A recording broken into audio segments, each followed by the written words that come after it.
हे जगदीश्वर, सर्वेभ्य स्वास्थ्य संपत्ति च प्रदेहि, सर्वेभ्य धन मन तृप्ति च प्रदेहि, सर्वेभ्य शांति सद्धति च प्रदेहि, सर्वेभ्य विवेकता निज भक्ति च प्रदेहि। नमस्कार दोस्तों, स्वागत है आपका हमारे इस YouTube वीडियो में। आज हम लोग पुत्रदा एकादशी व्रत के बारे में जानेंगे। पुत्रदा एकादशी के दिन कौन से 7 काम हमें बिल्कुल भी नहीं करने चाहिए, नहीं तो पूजा का पूर्ण फल प्राप्त नहीं होता। उसके बाद हम लोग पुत्रदा एकादशी व्रत कथा को सुनेंगे, तो इस वीडियो को अंत तक अवश्य देखिए। पौष माह के शुक्ल पक्ष की एकादशी तिथि का विशेष महत्व है। पौष महीने की शुक्ल पक्ष की एकादशी तिथि पुत्रदा एकादशी के नाम से जानी जाती है। हिंदू धर्म में एकादशी तिथि का विशेष महत्व है। पुत्रदा एकादशी के दिन भगवान विष्णु की पूजा और व्रत करने का विधान है। इस बार पौष माह में 10 जनवरी को पुत्रदा एकादशी है। हिंदू धार्मिक मान्यता के अनुसार पुत्रदा एकादशी के दिन कुछ कार्य करने की सख्त मनाही है, जिनको करने से साधक को जीवन में दुख और संकटों का सामना करना पड़ता है और भगवान विष्णु माता लक्ष्मी रुष्ट हो जाती हैं। साथ ही पूजा का पूरा फल भी प्राप्त नहीं होता है। तो आइए इस वीडियो के माध्यम से जानते हैं पुत्रदा एकादशी के दिन किन कार्यों को करने से बचना चाहिए। पुत्रदा एकादशी का व्रत भगवान विष्णु को समर्पित है। इस व्रत को विधि विधान से ना किया जाए तो इसका प्रतिकूल फल प्राप्त नहीं होता है। वैदिक पंचांग के अनुसार पौष माह के शुक्ल पक्ष की एकादशी तिथि की शुरुआत 9 जनवरी को दोपहर 12:22 पर होगी। वही समापन 10 जनवरी को सुबह 10:19 पर होगा।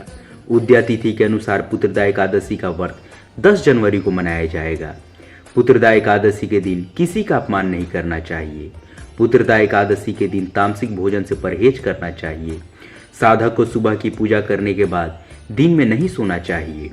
हिंदू धार्मिक मान्यता के अनुसार एकादशी के दिन तुलसी में जल देना नहीं चाहिए। तुलसी माता एकादशी के दिन निर्जला व्रत रखती हैं। पुत्रदा एकादशी के दिन बाल और नाखून नहीं काटने चाहिए। पुत्रदा एकादशी के दिन किसी पशु पक्षी को परेशान नहीं करें। पुत्रदा एकादशी के दिन किसी के प्रति बुरा ना सोचें। अब हम लोग पुत्रदा एकादशी व्रत कथा को ध्यानपूर्वक सुनते हैं। महाराज युधिष्ठिर ने पूछा, हे भगवान, आपने सफला एकादशी का महात्म्य बताकर बड़ी कृपा की। अब कृपा करके यह बताइए कि पौष शुक्ल एकादशी का क्या नाम है, उसकी विधि क्या है, उसमें कौन कौन से देवता का पूजन किया जाता है। भक्तवत्सल भगवान श्री कृष्ण बोले, हे राजन, इस एकादशी का नाम पुत्रदा एकादशी है। इसमें भी नारायण भगवान की पूजा की जाती है। इस चर और अचर संसार में पुत्रदा एकादशी के व्रत के समान दूसरा कोई व्रत नहीं है। इसके पुण्य से मनुष्य तपस्वी, विद्वान और लक्ष्मीवान होता है। इसमें मैं एक कथा कहता हूँ, सो तुम ध्यानपूर्वक सुनो। भद्रावती नामक नगरी में सुकेतुमान नाम का एक राजा राज्य करता था। उसके कोई पुत्र नहीं था। उसकी स्त्री का नाम सैव्या था।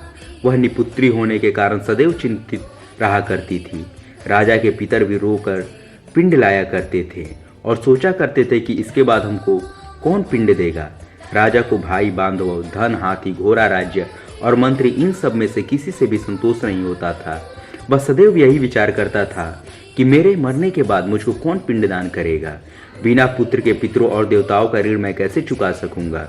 जिस घर में पुत्र ना हो उस घर में सदैव अंधेरा ही रहता है। इसलिए पुत्र उत्पत्ति के लिए प्रयत्न करना चाहिए। जिस मनुष्य ने पुत्र का मुख देखा है वह धन्य है। उसको इस लोक में यश और परलोक में शांति मिलती है, अर्थात उनके दोनों लोक सुधर जाते हैं। पूर्व जन्म के कर्म से ही इस जन्म में पुत्र धन आदि प्राप्त होते हैं। राजा इसी प्रकार रात दिन चिंता में लगा रहता था। एक समय तो राजा ने अपने शरीर को त्याग देने का निश्चय किया, परंतु आत्मघात को महान पाप समझकर उसने ऐसा नहीं किया। एक दिन राजा ऐसे ही विचार करता हुआ अपने घोड़े पर चढ़कर वन को चल दिया तथा पक्षियों और वृक्षों को देखने लगा। उसके देखा कि वन में मृग, व्याघ्र, सुअर, सिंह, बंदर, सर्प आदि सब भ्रमण कर रहे हैं। हाथी अपने बच्चों और हाथियों के बीच घूम रहा है। इस वन में कहीं तो गीदड़ अपने कर्कश स्वर में बोल रहे हैं, कहीं उल्लू ध्वनि कर रहे हैं। वन के दृश्य को देखकर राजा सोच विचार में लग गया। इसी प्रकार आधा दिन बीत गया। वह सोचने लगा कि मैंने कई यज्ञ किए, ब्राह्मणों को स्वादिष्ट भोजन से तृप्त किया, फिर भी मुझको दुख प्राप्त हुआ क्यों। राजा प्यास के मारे अत्यंत दुखी हो गया और पानी की तलाश में इधर उधर फिरने लगा। थोड़ी दूरी पर राजा ने एक सरोवर देखा।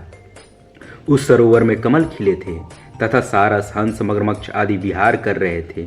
उस सरोवर के चारों तरफ मुनियों के आश्रम बने हुए थे। उसी समय राजा के दाहिने अंग फड़कने लगे। राजा शुभ शकुन समझकर घोड़े से उतरकर मुनियों को दंडवत प्रणाम करके बैठ गया। राजा को देखकर मुनियों ने कहा, हे राजन, हम तुमसे अत्यंत प्रसन्न हैं। तुम्हारी क्या इच्छा है सो कहो। राजा ने पूछा, महाराज आप कौन हैं और किस लिए यहाँ आए हैं, कृपा करके बताइए। मुनि कहने लगे कि हे राजन, आज संतान देने वाली पुत्रदा एकादशी है। हम लोग विश्वदेव हैं और इस सरोवर में स्नान करने के लिए आए हैं। यह सुनकर राजा कहने लगा कि महाराज, मेरे भी कोई संतान नहीं है। यदि आप मुझ पर प्रसन्न हैं तो एक पुत्र का वरदान दीजिए। मुनि बोले, हे राजन, आज पुत्रदा एकादशी है। आज अवश्य ही इसका व्रत करें। भगवान की कृपा से अवश्य ही आपके घर में पुत्र होगा। मुनि के वचनों को सुनकर राजा ने उसी दिन एकादशी का व्रत किया और द्वादशी को उसका पारण किया। इसके पश्चात मुनियों को प्रणाम करके महल में वापस आ गया। कुछ समय बीतने के बाद रानी ने गर्भ धारण किया और 9 महीनों के पश्चात उनके एक पुत्र हुआ। वह राजकुमार अत्यंत सूरवीर, यशस्वी और प्रजापालक हुआ। श्री कृष्ण बोले, हे राजन, पुत्र की प्राप्ति के लिए पुत्रदा एकादशी का व्रत करना चाहिए। जो मनुष्य इस महात्म्य को पढ़ता या सुनता है उसे अंत में स्वर्ग की प्राप्ति होती है। धन्यवाद। अगर आपको ये कथा अच्छी लगी तो वीडियो को लाइक और चैनल को सब्सक्राइब अवश्य करें। भगवान श्री हरि विष्णु की कृपा हम सभी भक्तों पे बनी रहे। धन्यवाद।